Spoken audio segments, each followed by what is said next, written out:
Hola amigos, ¿cómo están? Me da mucho gusto darles la bienvenida al canal de Pepe Cruz.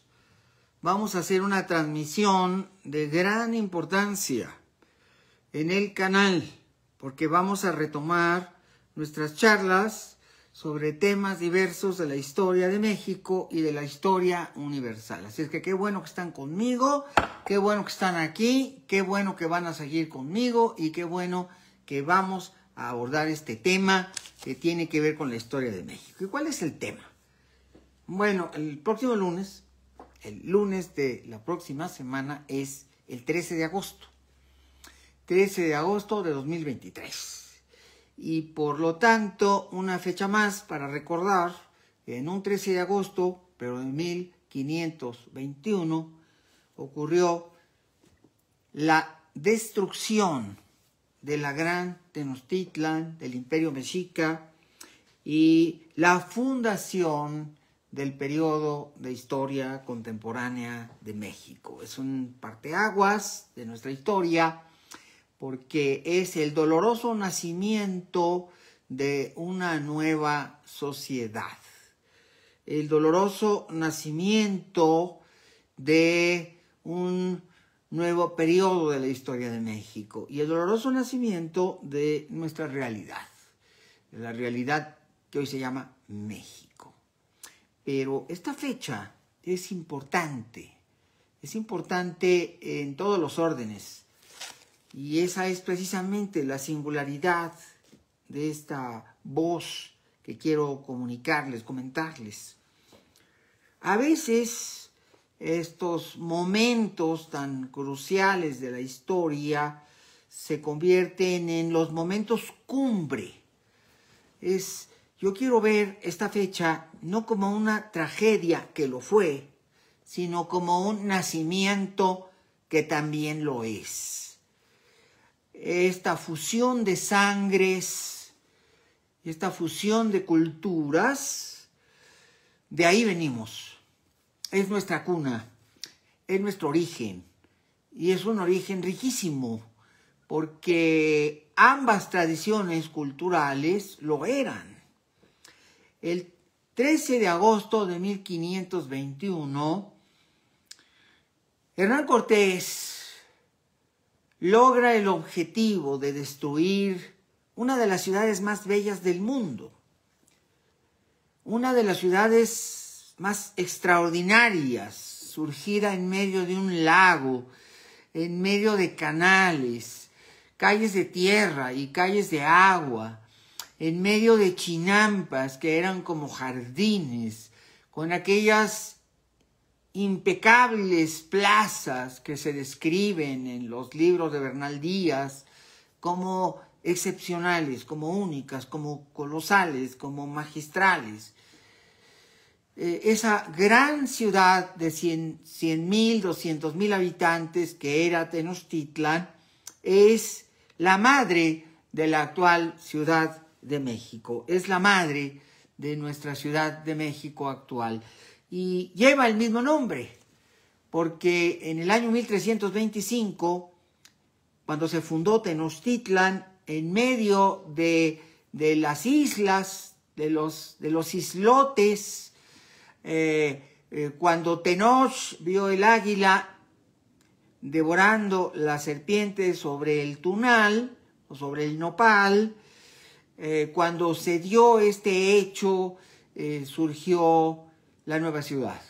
Ahí donde veas que un águila esté devorando una serpiente, ahí has de edificar, decía la tradición, decía la profecía, ahí edificarás la ciudad que un día se convertirá en uno de los lugares más formidables del mundo. Esa fue la profecía que recibieron los mexicas cuando salieron de Aztlán. Aztlán, ese lugar mítico que está en alguna geografía del Nuevo Mundo. No sabemos si Aztlán estaba en Arizona, no sabemos si Aztlán estaba en Nuevo México, hay quien dice que estaba cerca de Mesa Verde, en Utah, hay quien dice que estaba en Chihuahua, hay quien dice que en Sonora o en Sinaloa, No sabemos dónde estaba Aztlán. Hay quien dice que estaba, como don Gilberto Jiménez Moreno, que estaba aquí en Guanajuato. No sabemos dónde estaba Aztlán. Pero estaba en algún lugar y en alguna geografía del norte. El norte reseco del noroeste. Y era un lugar de lagos también. Había también lagunas y había también islas dentro de esas lagunas. Y de alguna manera la profecía decía que de ese lugar salían, por alguna razón, e iban a otro lugar paralelo. A otro lugar donde iban a encontrar también islas, iban a encontrar también lagunas e iban a encontrar un futuro, un gran futuro muy alentador. Y entonces, guiados por su caudillo, que era Huitzilopochtli, porque después fue deizado como una deidad, como un dios, pero en su origen Huitzilopochtli seguramente era un chamán, un mago, un hombre de la tribu que tenía el conocimiento sagrado, que podía hablar con los dioses, que podía tener conexión divina con el universo y que podía hacer prodigios y tener sueños que eran reveladores de los destinos. Eso es lo que dicen los antiguos códices como la tierra de la peregrinación, y de allá salieron y vinieron y fundaron la gran Tenochtitlan en 1325, ahí en los lagos, ahí en los islotes, ahí donde estaba el águila en el tunal y devoraba la serpiente. Y ahí comenzó todo, ahí se inició la historia de lo que hoy se llama México, que conservó su mismo nombre. Y fue algo muy extraño, fue algo muy interesante, fue algo muy significativo, porque en el siglo XVIII, cuando se empieza a tratar de rescatar el pasado del México prehispánico, claro, llegó Cortés, llegaron los españoles, destruyeron a Tenochtitlan, mataron a Cuauhtémoc, sobre la antigua ciudad edificaron la nueva, enterraron los ídolos, como ellos llamaban a los dioses, y los llamaban demonios. Y entonces vino, después de la conquista, este periodo de hispanofilia, en donde todo lo que era indígena, todo lo que era antiguo, todo lo que era anterior no era bien visto.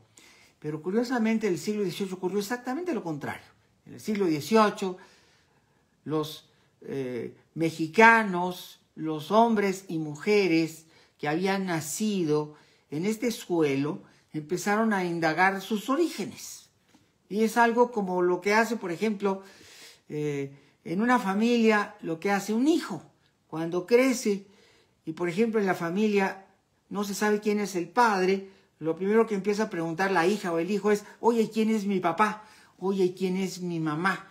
Oye, ¿y de qué árbol de la vida vengo yo? Sí, cuando hay un padre que no se sabe, que te cría solamente uno en lugar de los dos, pues entonces siempre hay la búsqueda del otro, la búsqueda del ausente, la búsqueda del que no está. Y entonces en esa búsqueda maravillosa, los criollos nacidos en esta tierra empezaron a darse cuenta de que había un gran pasado por descubrir. En el siglo XVIII la gente estaba muy inquieta, la gente estaba llena de misterios. ¿Por qué no nos hablan de nuestro pasado? Porque lo único que se sabía es que la gran Tenochtitlan había sido una ciudad descomunal, había sido una ciudad de las más bellas del mundo, había sido un imperio fabuloso, uno de los más poderosos, pero no se sabía mucho más. Todo lo habían escondido, ocultado, asociado con demoníaco, con maligno. Y este discurso del siglo XVI, pues se cae en el siglo XVII. A la gente no le checa. No se les hacía que eso fuera como muy edificante, que fuera como que ese origen oscuro e incierto que pudiera dar una explicación. Y entonces empezaron a indagar. ¿Quiénes? Bueno, los primeros que indagan son los hombres cultos de Nueva España. Los hombres del siglo XVII y XVIII empezaron a indagar en el pasado y empezaron a darse cuenta de que no era cierto, de que había una gran mentira allá atrás, escondida atrás de la puerta, que en realidad pues no había eso demoníaco, que en realidad había algo maravilloso, algo fabuloso. Había la historia de un imperio, de una civilización colosal. Había noticias de grandes ciudades. Empezaron a emerger de la tierra las antiguas ciudades. Se descubrió Xochicalco.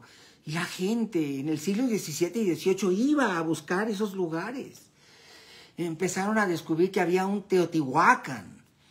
Y Clavijero es uno de los primeros mexicanos que da la voz y que dice en la historia antigua de México, portentosas construcciones, grandes ciudades, hombres y reyes antiguos, colosales, inigualables. Y empezó a resurgir el mito de esa gran, no nada más Tenochtitlan, Teotihuacán, no nada más Teotihuacán y Tenochtitlan, Monte Albán, no nada más Monte Albán, el área maya, el área de Tajín. Y entonces algo contradecía el relato. Y entonces los mexicanos de los siglos XVII y XVIII se perturbaron y empezaron a indagar y empezaron a escarbar la tierra. Y así siguió. Y de repente, repentinamente, hay un descubrimiento a finales del siglo XVIII y que están haciendo unas obras de remodelación en el Zócalo de la Ciudad de México para colocar lo que fue aquello que se llamó el Zócalo precisamente, era una remodelación donde iban a poner la estatua de Carlos IV, el rey de España, y que estaban haciendo pavimentaciones, y que estaban metiendo una serie de nuevos edificios y quitando los viejos, y que va saliendo Coatlicue, abriéndose la tierra y saliendo Coatlicue. Bueno, y este enorme monolito, ¿de quién es? ¿Quién es Coatlicue? Y luego siguen escarbando y que sale la piedra del sol, el calendario azteca, y empieza la tierra a vomitar su historia, a mostrarse, a deslumbrar, y obviamente entonces estos enormes primeros dos monolitos, que es el inicio de los que vendrán, empezaron a contar la historia de ese pasado extraordinario y maravilloso. Y los mexicanos empezaron a indagar en su pasado. Los grandes historiadores del siglo XVIII, como Clavijero, o los que vinieron después del siglo XIX, ya no se conformaron con historias que habían escrito los cronistas. Ahora querían saber la verdad. Querían conocer realmente aquellas civilizaciones del pasado. Querían entenderlas, querían conocerlas, querían profundizarlas, querían fundirse con ellas y rescatar prodigiosas ciudades que estaban tragadas por la tierra. Y entonces viene el gran periodo de finales del siglo XIX, en donde se rescata Teotihuacán. Leopoldo Batres rescata Teotihuacán, Porfirio Díaz le da el dinero y saca a Teotihuacán de la oscuridad. Y entonces ahí al lado de Palacio Nacional, donde está la calle de Moneda, uno de los grandes edificios que hay, porque eran varios edificios coloniales, es vaciado por completo para colocar ahí el primer museo primitivo que tuvo de arqueología y antropología la Ciudad de México. Ahí estaban los ídolos que iban saliendo de la tierra y se iban rescatando y se iban conservando como si fueran de oro. Ahí los tenían para preservarlos, para que nada los dañara, para que nada los tocara. Y es precisamente ahí, en la calle de Moneda, donde comienza la historia de la arqueología mexicana. Ahí son llevados todos estos enormes monolitos, ahí se retrataban con ellos los personajes, ahí está retratado Don Porfirio, ahí está retratado pegado a los monolitos. Todo el mundo se quería retratar con los monolitos. Y obviamente comienza la arqueología mexicana a dar frutos y comienzan las restauraciones, primero de Teotihuacán, pero después de Teotihuacán pues vinieron todas las demás. Empezaron a restaurarse ya en el siglo XX todas las antiguas ciudades prehispánicas, Tula, por supuesto, la gran ciudad de las flores, Xochicalco, donde empiezan a descubrirse los extraordinarios juegos de pelota, y luego Tula. Allá en 1930 empiezan las excavaciones de Tula y empiezan a emerger las ciudades, las grandes metrópolis antiguas del pasado prehispánico de México. Una tras otra, obviamente van surgiendo nuevos nombres, van surgiendo Cacaxtla con sus murales, va a surgir Bonampak, también con sus murales en la selva lacandona, en las selvas chiapanecas, y obviamente Palenque, y obviamente Chichén Itzá, Calakmul, y obviamente también en Oaxaca, las grandes ciudades como Monte Albán, y en la zona huasteca, Tajín, y entonces se reconstruye todo este mapa de lo que había sido ese antiguo conjunto de urbes y grandes ciudades, de imperios colosales, que a lo largo de 3000 años, ahondando, vemos que desde el año 1000 antes de Cristo hasta 1325, que se funda Tenochtitlan, y luego 1521, que se destruye Tenochtitlan, es toda una tradición de 3000 años de grandes ciudades, de colosales imperios, de magistrales construcciones culturales y descubrimientos científicos, astronómicos, calendáricos, ingeniería, ciencias, artes, todo el desarrollo de las civilizaciones de la Mesoamérica, y por lo tanto el universo mesoamericano se convierte en nuestra gran herencia que nos cobija, que nos anima a conocer el pasado y a profundizar en él. Y precisamente el próximo lunes, este lunes, va a ser otra fecha de conmemoración. Este lunes se conmemoran precisamente otro 13 de agosto, que nos recuerda el 13 de agosto de 1521, que repito, yo no lo quiero ver como un final, yo lo quiero ver como un inicio. Yo no quiero verlo como un final porque en realidad es un renacimiento, el renacimiento del México nuevo. Pero ahí está en nuestra bandera el águila y la serpiente, ahí está en nuestra geografía la misma toponimia. Esta ciudad se llamaba, cuando la fundó Tenoch, México, Tenochtitlan.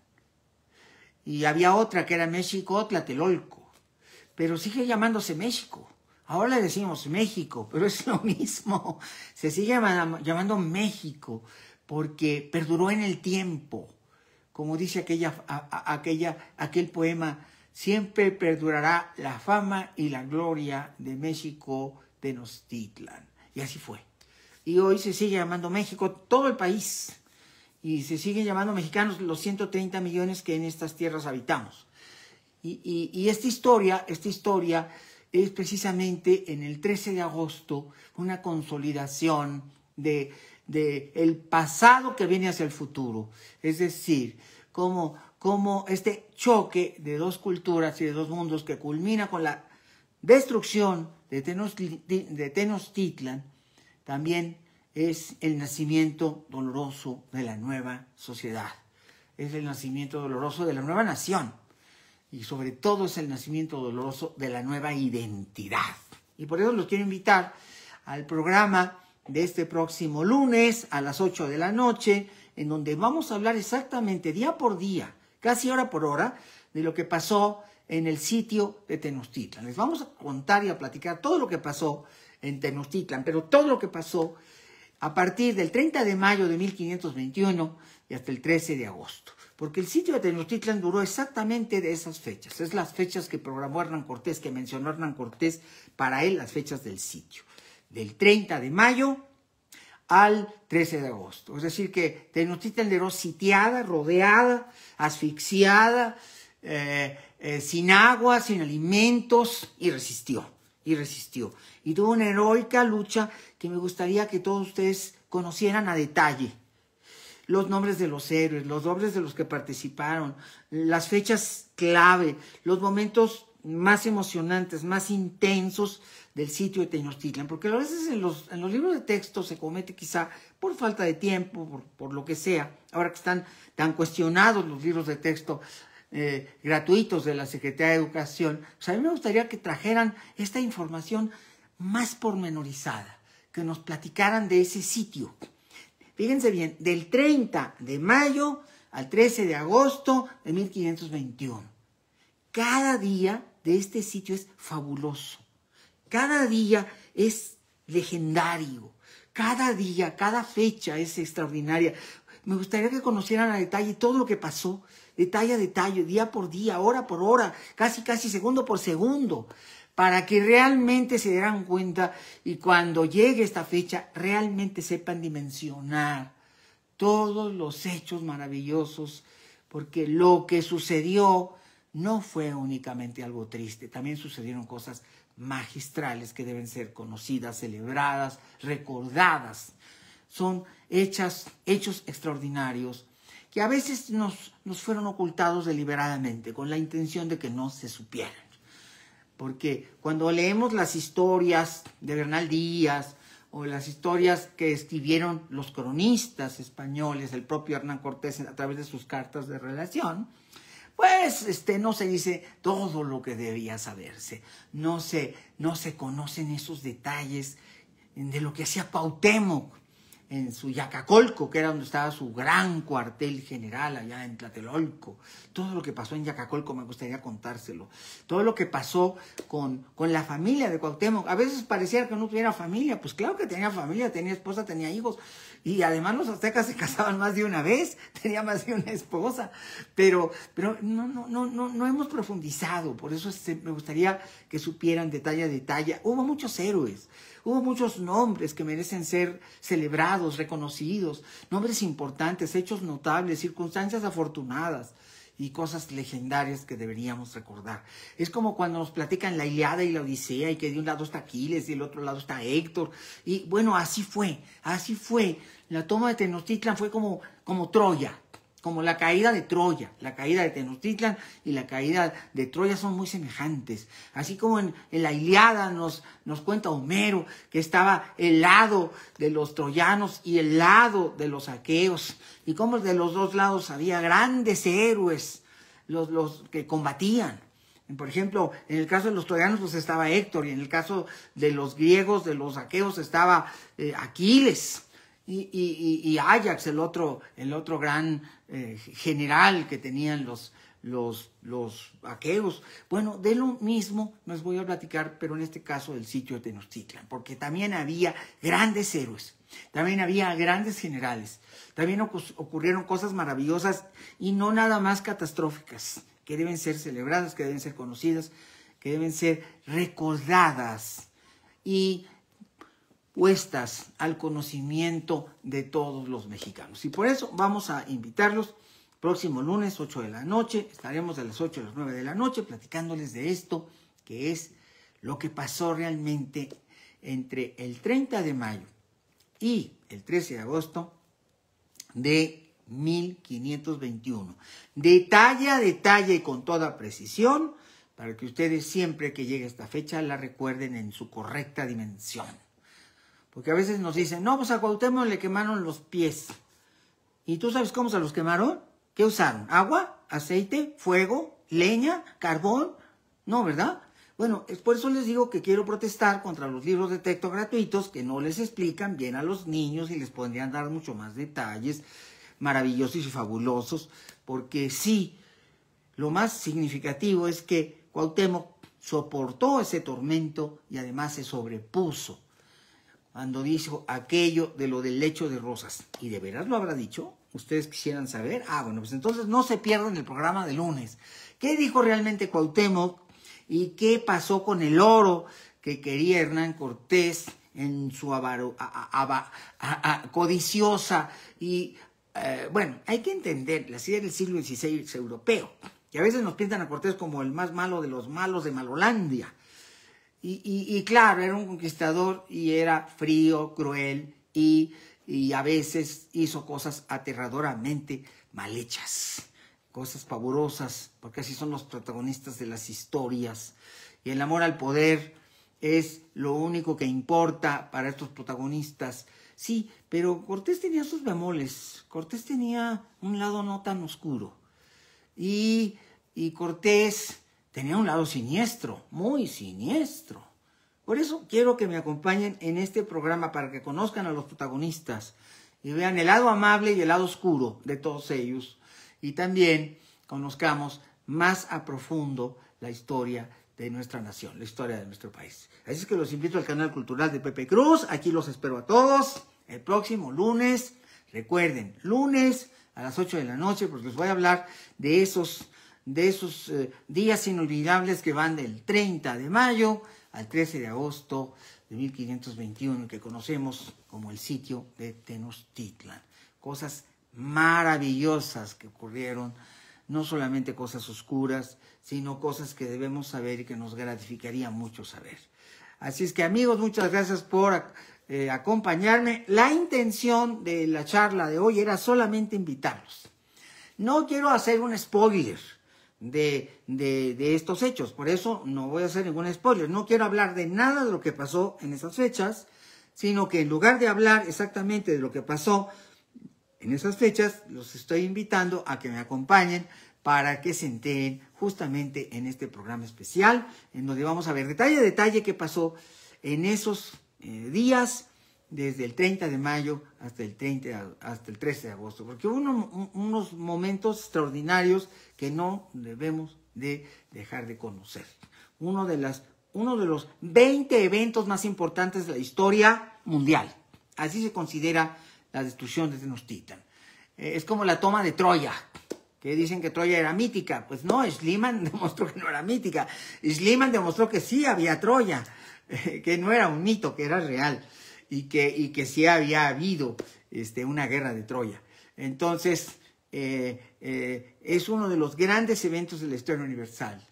A veces los mexicanos no dimensionamos realmente nuestra historia y la importancia de nuestra historia en la historia universal. Pero la caída de Tenochtitlan se considera uno de los 20 eventos más importantes que ocurrieron en la historia de Occidente fíjense muy bien, desde el siglo I hasta el siglo XX. Es decir, uno de los eventos más importantes en esos 2000 años de historia que van del siglo I al siglo XX. Uno de los 20 eventos más importantes dentro de la historia universal. Sí, porque realmente a veces nos damos cuenta que el imperio azteca o mexica era verdaderamente colosal. Era una extraordinaria institución y un extraordinario desarrollo cultural. Había 100 ciudades dentro del imperio. 100 ciudades grandes, espectaculares. Tenochtitlan era la más importante, pero había otros imperios, de los que a veces en los libros de texto no dicen nada. A veces yo digo, ¿por qué? Pues eso debería ser de dominio general. Bueno, pero precisamente, y si tú eres maestro de escuela, con más ganas quiero que estés conmigo para que le cuentes a los niños todos estos detalles que te voy a dar acerca del sitio de Tenochtitlan. Y cuando sea el 13 de agosto y veamos ondear la bandera mexicana a media asta, realmente sepamos reconocer la importancia que tiene esta fecha, el sentido que da esta fecha, y repito, que no es un final, sino que es un comienzo. Porque venimos de una gran raíz, somos herederos de una de las historias más ricas, una de las naciones más ricas en historia, porque nos estamos hablando de 4000 años hacia atrás, porque los aztecas eran el último de todos esos grandes pueblos como los olmecas, los mayas, los huastecos, los totonacos, los mixtecos, los zapotecos, y obviamente todas estas civilizaciones produjeron cosas extraordinarias, ciudades extraordinarias y magníficas, arquitectura, ingeniería, matemática, ciencia, arte, todo un enjambre de conocimientos que crearon una cosmovisión del mundo. Una cosmovisión, la del quinto sol, el quinto sol que terminó con Tenochtitlan. Por eso, de eso les voy a hablar, también les voy a hablar del quinto sol en el programa del próximo lunes. Gracias por haber estado conmigo. Tengo por aquí algunas llamadas, voy a contestarle a Carla Álvarez, que me manda muchos saludos, a Pedro Sánchez, que me manda muchos saludos también, a Regina Vilés, saludos, me acuerdo que estabas en mis cursos, también a José Valderas, Virginia Sánchez, Héctor Mereles y Josefina de Valdés. A todos ustedes les mando todo mi cariño y gracias por estar conmigo. Acuérdense que tendremos ahora ya transmisiones continuas aquí en el canal de Pepe Cruz. Seguiremos hablando de la historia de México por mucho tiempo y celebrando grandes páginas y grandes momentos y conmemorando grandes fechas como en el caso del próximo lunes. Gracias, amigos, por haber estado conmigo. Y gracias, nos veremos en la próxima entrega. Muchas gracias, buenas noches y hasta la próxima.